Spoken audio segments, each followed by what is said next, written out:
CBS News Chief White House Correspondent Major Garrett is here with us in New York. Good to see you, Major. Great to be here. So this meeting with Donald Trump and Megyn Kelly, do you get a sense that they were maybe able to bury the hatchet?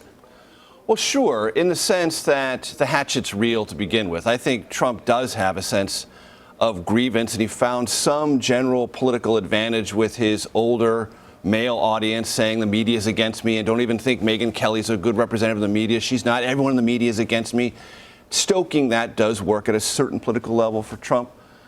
But there is now a mutual self-interest at play here. Fox needs to settle this. Megyn needs to settle it. She's got a huge primetime special on the Fox network coming up in May, bagging Trump as the guest and having that be the settlement, the Lee Grant Appomattox moment, if you will, in presidential television campaign history.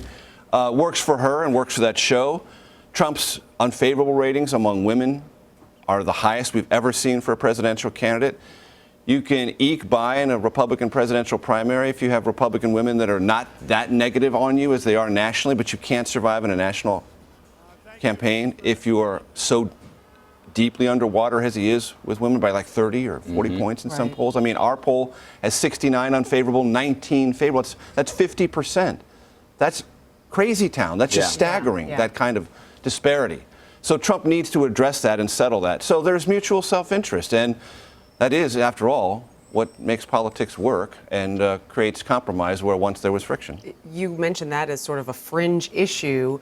There's also Corey Lewandowski, and there's been a development there. What is that? That the campaign has said what we have not been able to confirm from the prosecutor's office in Jupiter, Florida, that he's not going to be prosecuted to face this charge of simple battery, that it's not a case worth taking to court. There's to be a press conference later today. There is a general sigh of relief in the campaign about this. We'll wait to hear from the prosecutor. Every indication is that's going to be where the prosecutor's office is going to land. And then we'll see if there are any other developments there. The larger issue for Corey Lewandowski is what is his future role in the campaign. And yesterday, Trump hired Rick Wiley, who was the campaign manager for Scott Walker, named him National Political Director. This on the heels of Paul Manafort obviously joining the Trump. National Political Director. Last week when Manafort took over the convention and other duties, it was said, well, Corey's going to work on all the future primaries.